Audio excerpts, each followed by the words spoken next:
podcast is part of the Sports Social Podcast Network. Hi, I'm Alex Yee. I'm a triathlete, and I'm super excited to be going to the Paris Olympics. Hi, I'm Marion Franklin, a GB canoe slalom athlete. Yeah, I'm Joe Clark. I am the Olympic champion from Rio 2016. I'm Joe Fraser, Team GB gymnast. Hey, my name's Emma Wilson. I'm a windsurfer. I'm really happy to be selected for Team GB for Paris 2024. This is Anything But Footy, the Olympic and Paralympic podcast, covering the games all the time, rather than once every 4 years. I'm Michael. And I'm John, and we're en route to Paris 2024. And I'm out and about again for this episode. It's a month to go before the games begin. And I am back in Birmingham. I'm at the National Exhibition Centre as British Cycling are here today to confirm some of their riders for Paris 2024. I'm excited, and the head's there, the focus is there, and the tunnel vision's ready to aim for that gold. Yes, not all their riders, as we'll explain, and we send our best wishes to double Olympic champion Katie Archibald, who's out of the Olympics after tripping up in her garden. Yep, another Scottish injury concern. We will also have the latest on Andy Murray's potential last hurrah at Wimbledon and then the Olympic Games. We'll pay tribute to another young British brother who's missing out on the Olympics. And in our news from the Games, we'll round up the rest of the Olympic headlines, including the LA 2028 schedule. Yep, we're already talking about LA. Huge changes are planned, interesting ones as well. Much up for discussion there. You can stay in touch with us, see what we're all about anytime. You can find us on social media, just search for Anything But Footy, or find us on the website, anythingbutfooty.com. So 1 month to go, as I said, I'm back in Birmingham. I'm at the kitting out operation. If you've not heard previous episodes, and you can go back and find them wherever you get your podcasts and download them. What happens is most of the athletes and the staff who will be part of the Team GB delegation in Paris will come to this kitting out operation. They will pick up all the different kit, so everything that they might need, from what they're going to wear at the opening ceremony, what they might need when they are going onto the podium, what they will need at prep camp, at warm-up, what they will wear around the village. It's a huge operation. There's also lots of activations here with a lot of the Team GB corporate partners as well. And today is the turn of the cycling team, because we have the confirmation of the British track and road cycling as well as the mountain bike team. I say we have confirmation. We have some of the confirmation on it, because we will start with that news. Katie Archibald, two-time Olympic champion, out of the Olympics. I mean, this goes into that heading of freak injury, doesn't it? Yeah. Archibald broke 2 bones in her leg and tore ligaments off the bone after tripping over a step in her garden. She revealed on Instagram in a statement that she has also dislocated her ankle. She has since had some surgery. British Cycling said in a statement, "We share in Katie's heartbreak over her injury and the cruel manner in which she's been denied the chance to ride for the medals she so coveted in Paris. Our focus is now on providing Katie with the best possible support as she begins her recovery. We know that the whole cycling community will be right behind her for every step." Now, that has delayed the announcement of that women's endurance team, the pursuit team, looking to defend their title on the track. No Katie Archibald, and of course Dame Laura Kenny has also announced previously her retirement, so she is not part of it.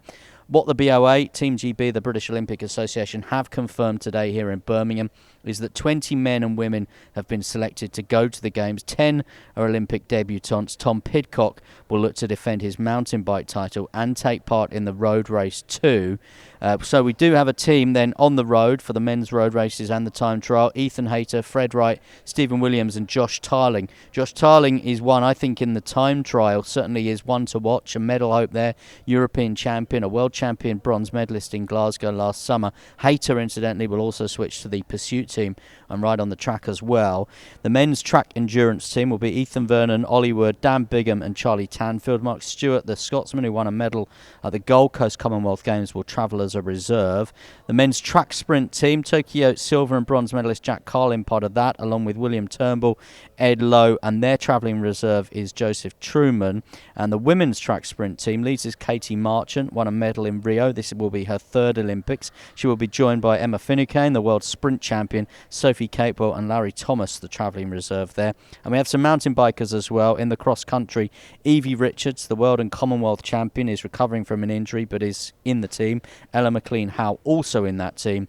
And the men's mountain bike cross-country team, we've mentioned Tom Pidcock, the men's under-23 world champion, making his debut in Paris will be Charlie Aldridge. And let's hear now from a member of that team speaking to me at the announcement. Hello, my name's Jack Carlin and I've been selected for the track sprint squad for the cycling, sprint, keirin and team sprint. It's a massive honour.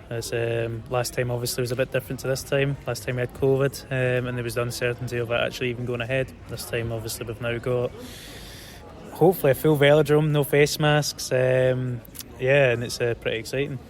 Take us back then to last time. What do you recall about Tokyo? How do you reflect on it? I'd be lying if I said it wasn't a bit disappointing with what it was, but again, there was bigger issues at play in the world at that time. But yeah, it was. I think I've envisaged my first Olympics, having family and friends there, a full crowd, and getting to soak in that full Olympic experience. This time, it just didn't happen. This time, however, you've got friends, family coming over, and then you're hopefully going to have a contingent of many people from GB coming over to support and shout us on. So yeah, it's going to be completely different to last time, and I'm really ready for it. Yeah, I'm excited. Does it burn inside you day to day that you want an Olympic gold medal? No, I'll be honest with you, it doesn't. I think as Team GB, the British public expects the top step constantly. I think fundamentally it's an absolute privilege and an honour to even get selected for the games, and then to even walk away, to then say that you've walked away with 2 medals. I'm extremely proud of, and I wouldn't change the way I went into it or the outcome from the way I went into it and how I approached it, and I think that's I'm happy with that. And but this time obviously it's a new opportunity, I'm excited, and the head's there, the focus is there, and the tunnel vision's ready to aim for that gold, and we'll see what comes from that. What are we going to see you competing in Paris? So you'll probably see me in the team sprint for sure, and then the individual events, which is the sprint and keirin. So the sprint's obviously the 2-man race, and then the keirin's the one with the motorbike at the front. There's going to be some good solid racing hopefully. And how much, just finally, are you just looking forward to being out there, being with the team and having that proper Olympic experience that we've spoken about quite a bit? Yeah, I think that's the thing that really pushed me on from the last games, to get my love for the sport back and make sure that I was ready and to give my absolute 100% towards this game. Was the idea that I'm going to be able to go and experience a proper Olympic Games for the first time. So yeah, I'm excited. So riders selected in the BMX racing, the BMX Freestyle Park, the women's endurance and the women's road team. We will have to wait a few more days for that one. Thursday, 4th of July is the date, we are told, to complete the Team GB cycling squad. Now, Katie Archibald, John, I think was one of those people that we certainly would have put on our list for being another medalist, being a medalist here for another Games for her. But as I said, a real desperate time for her and a real freak incident to happen as well. Yeah, now home in Manchester, as you rightly say, Michael, she just tripped up in her garden, and I think she actually ripped ligaments off her bone. It was that bad. So yeah, we wish her all the best of luck, and as you say, it's made it very difficult with the loss of Dame Laura Kenny, which you knew about, but you would be looking at what that team makeup would have been. To lose Katie so close to the games, they have to look at the team and go, right, what is the best way of making sure that we can defend our title in that women's team pursuit? So we wish Stephen Park well as well, the performance director of British Cycling, because he's got to sort all that out as well.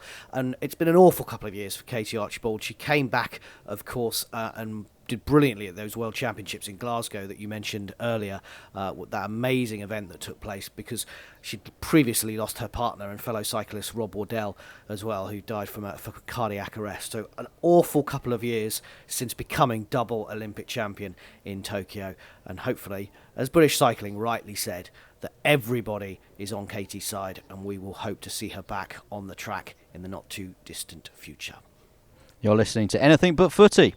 Well, in the last episode, Michael, I asked you to talk about tennis, so I think it's probably fair that I do it this time. I think when I was speaking about tennis, I think the world stopped spinning for a moment, and there was a huge solar eclipse across the the planet. It was such a rare occurrence. So despite reports over the weekend that Andy Murray was out of Wimbledon and therefore potentially out of his last Olympics as well, we still really don't know if that is the case, despite the ATP Tour revealing that his surgery, which was emergency spinal surgery, and in fact they actually said what it was, which was not really pleasing the Murray camp at all. Judy Murray has said that they trusted someone and they have leaked it, and she is not happy with that at all. So he's had a cyst removed from his spine, Andy Murray, over the weekend, and the ATP Tour revealed that and said he'd be out of Wimbledon. Now, Andy Murray says that is not the case. His team say he's continuing to work with his medical team about a return to court, and no decisions have been made about Wimbledon. His name is in the men's singles until the draw at 10 a.m. on Friday this week. So there is a deadline that he has to make a decision for the singles at Wimbledon. But even if he pulls out of that, I think he's determined to play doubles at Wimbledon as well and make his last appearance there. Of course, he famously won the Olympic gold medal just weeks after losing to Roger Federer in the final in 2012 on centre court, and then came back a year later in 2013 to lift the title, the first for a British man in 77 years. And of course he won it again in 2016. So you see why he wants to be at Wimbledon, as he's already announced that this year is probably going to be his last year on the course and on the circuit. So the 37-year-old, we don't know if he's going to be at Wimbledon. We think he will be at some point. And there was a really interesting article, both of us read this over the weekend, didn't we, Michael, that he said in the Sunday Times that he loves tennis, and that's what he's battling with. He admits he will struggle to replace it in his life.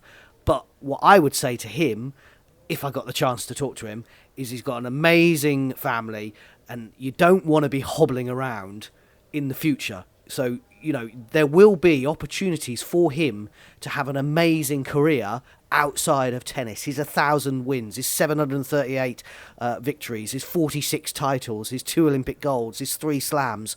But if you don't have your health, none of that really matters in the long term. So I think he'll find something. And I just hope that I know he wants to play at Wimbledon, and I know he wants to play at the Olympics, and we want it as well. But don't do it and cause yourself more harm.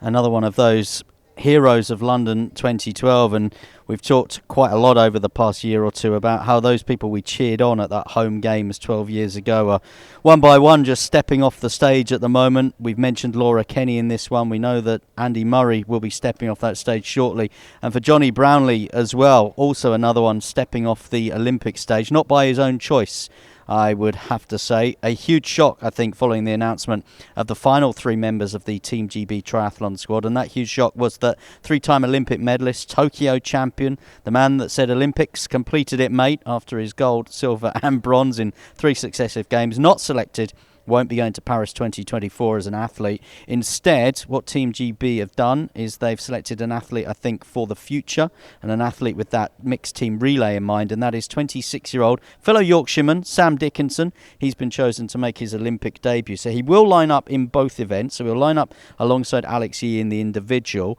Yee, a gold and silver medalist in Tokyo, remember, was selected late last year. They will also then line up together in the team event, where there will then be a selection choice in the women's team, because we've had Georgia Taylor-Brown and Kate Waugh added to the team. Taylor-Brown was another member of the gold medal winning mixed relay team in Tokyo. It's Waugh's Olympic debut. They will both join Beth Potter, who was already selected last year. So 2 out of those 3 will then go into that team event after competing in the individuals. It means that Sophie Caldwell, John, misses out.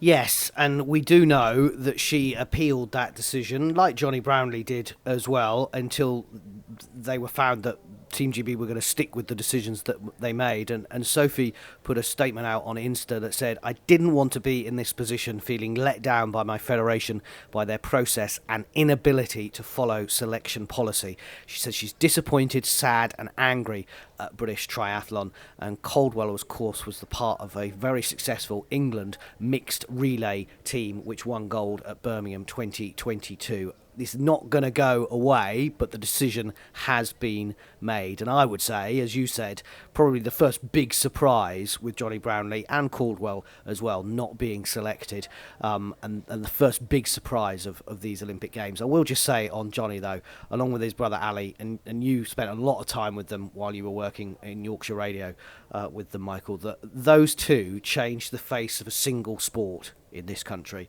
and they helped make British triathlon the most successful Olympic triathlon nation. So he should be rightly proud of his incredible achievements.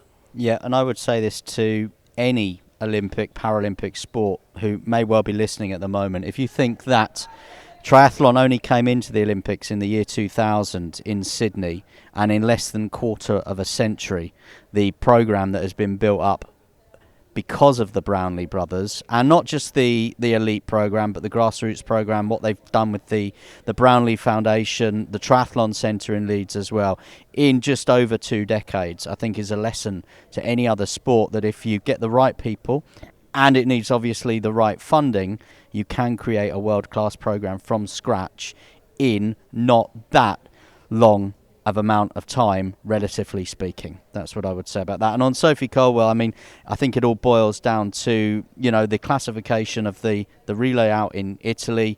There's obviously been some confusion there as to, the importance, if you like, that was put on that relay for selection.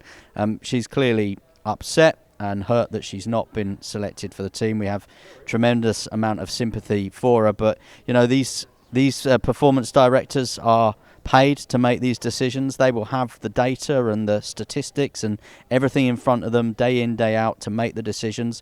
We know that ahead of Tokyo there was a very big decision in the selection of the gymnastics team, for example, the women's team, and they got it right ultimately, and only time will tell whether British Triathlon have got this one right in selecting Georgia Taylor-Brown and Kate Ward to go with Beth Potter. So yeah, it's been a testing time, I would imagine, at Triathlon HQ. Let's move on to some other news from the Games now. And Team GB will not have a men's team in the Olympic Rugby Sevens tournament. The side have failed to qualify after losing in the final to South Africa at the last qualification event, the last chance event in Monaco. 12 players have been confirmed for the Women's Rugby Sevens in Paris this summer. Well-stud Jasmine Joyce, the first to play in 3 Olympics. Remember, Sevens came in Rio. Scotland's Lisa Thompson is the only other non-England player. The women's team are in Pool B with Australia, with Ireland and with South Africa. You can find out the full squad list by searching for Anything But Footy on our social media feeds. In skateboarding, Team GB qualified 3 quota places at the final qualifier in Budapest. The places were qualified by Tokyo bronze medalist Sky Brown, 16-year-old Lola Tamblyn and 50-year-old Andy McDonald. Does that mean there is some hope for Michael and I and our Olympic dreams? I'll be 51 at the next one, so I think I still miss out. Team GB also qualified 4 sport climbers at the weekend, and watch out for official team announcements in the days to come. We'll celebrate all of their success, of course, on this podcast. And world champion Kieran Riley bagged a place in the BMX freestyle in Paris 2024. Michael mentioned when that will be confirmed next week by Team GB. A 3rd place finish in Budapest and a 4th in the other qualifying series in Shanghai. Nick Skelton, that he was still doing it, wasn't he? Winning gold medals in Rio. And a Whittaker brother, I think, was still performing. Maybe hope for us yet. Golf and US Open winner Matt Fitzpatrick will make an Olympics debut in Paris. Team GB have announced their men's golf pairings for the summer. Tommy Fleetwood back. He's set to compete at the Games for a 2nd time. Remember, he helped Europe win the Ryder Cup at the venue for the Olympic golf tournament, Le Golf National, just on the outskirts of Paris, back in 2018. So he'll have fond memories of that place. Yeah, it should be good to see him back in action there. The first 10 para-athletes have been named by Paralympics GB for the athletics in the Paris 2024. Hannah Cockroft, 7-time Paralympic gold medalist, is now going in her 4th Games this August, and she isn't taking anything for granted and has told us with Paris staging its first ever Paralympics, the city has got to do it well. It's massively important that Paris gets this right. We had the magic of London 2012 and it really put parasport on the map. That generation that were inspired at London 2012 are now growing up, and we have a whole generation of kids in schools who don't remember it, who don't watch the Paralympics, who don't have a Paralympic hero. So good luck to Hannah Cockroft and the team. You can check it out on our socials, as Michael mentioned. And Paralympics GB have also announced 12 wheelchair rugby athletes that will defend their title in Paris this summer. 7 who made history by winning Britain's first ever gold in the sport by beating the USA in Tokyo return. 5 more are making their debuts. And you can always find out the very latest and read that full team on our social media feed. Now, big news to finish from Los Angeles, who will host the 2028 Games. They are just switching it up, and they've made a total change of schedule. So athletics during the Games will now take place, are you ready for this? In the first week of the Olympics. We repeat, the first week. Now, Seb Coe, World Athletics President Lord Coe, says we are excited to support this visionary timetable change for LA 28. By prioritising athletics in the first week, the Games will witness the most thrilling of starts, captivating audiences worldwide and setting the stage. Organisers have also announced they've made some substantial cash savings as well and some new revenue as they've made some planned venue changes for the Olympics in 2028 as well. Now, I mean, my thoughts quickly on this. I think they won't have made the decision without consulting the American TV broadcasters. And if I was sat there as the president in charge of Summer Olympics for US television, I would think to myself, look, our sprinters are probably the best sprinters in the world right now. We've probably overtaken the Jamaicans after the Usain Bolt era. So why not have a 100 metres final in the first weekend of the Olympics? Let's have a huge opening ceremony. Then let's get into that sprint, that 100 metres final. Then we'll have some athletics finals in the first week where I think America will win medals, but they won't win as many medals as they will in the swimming pool, and then bring the Games to a massive conclusion where they will hope to make some sweeps of the swimming relays as well. So I think from their point of view, I think it would make sense in LA, certainly for their TV audiences. We know the power that US TV networks have over the Olympics, which is why we've had morning finals in swimming in the past, because it works in prime time in America. And I think they will look to have all those finals in prime time, a prime time that's early evening in LA, later on in the evening on the East Coast in New York and the big population centres there.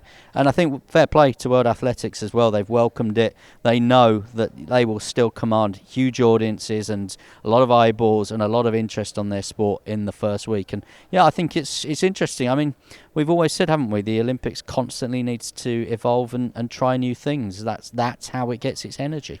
Yeah, but it's such a massive change, and everyone knows that when the athletics is on, that the Olympics is coming to an end, and I think it's going to be a real change for how people watch it. I think you're right about the swimming, because you know we can go as journalists, and not many people really know this, but we can go to any Olympic venue with our accreditation and go and watch an event. We could turn up at the hockey. We went to the Rio hockey final, of course, didn't we? I went fencing, didn't I, in Rio, if you remember, while you went to the golf. And I think what people don't realise is the only time you can't do that is in the swimming. And for every evening session or final session in swimming, you have to get a ticket as a member of the media to sit in the tribunes, because it's so popular. It's such a massive American sport, and they drive, as you rightly say, when the finals are and the like. So I do think the fact they're also having that swimming pool in a football stadium with 40,000 crowd as well is their proposal. It is going to be an amazing sight. So I think that swimming is probably going to benefit from this decision, and athletics can't actually lose. But I think from our spectator point of view, it's just going to confuse us all that first week is athletics. I do think that's again a kind of a British-centric viewpoint, though, because you remember from Rio, there were so many athletic sessions that were pretty empty. So they don't look at the athletics as the climax of the Olympics in the same way that we do. In Brazil, they look at the volleyball being the climax of the Olympics. Now, we need to take into account there's huge population in China, for example. Now, China are going to win more medals, you would imagine, at swimming in LA in 2028 than they will in athletics. So, for the people of China, that will be something that they are building towards. So, yeah, we don't want to sound like grumpy old men going, please don't change it. I'm not. I'm no, all I know. for it. No, that's my point. I'm trying to embrace it, because if not, you do end up literally being, well, it weren't like this in my day. Yeah, we'd still be having tug of war, wouldn't we? Yes, exactly. We'd still have an art competition if you go, and we'd still be doing it naked like they were in the ancient Olympics. No, that is just going too far. I do not No want one needs to see that. No, I do not want that vision in my mind. Please. No, that is not what the TalkSport audience want to see on the official YouTube channel during the summer games. Anyway, a whole new meaning to watch along. Anyway, don't forget you can find Anything But Footy across all the big social media platforms. You can read our latest blogs. I think I might blog about these changes in the scheduling, so look out for that one soon. Our 2024 sporting calendars on our website, anythingbutfooty.com. If you need to put some relaxing, nice Olympic-based music on, you can find us on Spotify. We've got a special playlist there now. I think it's up to date with all the songs I've requested. Well done, John. And you can stay with us, because we are en route on Anything But Footy to Paris 2024, the Olympic and Paralympic Games.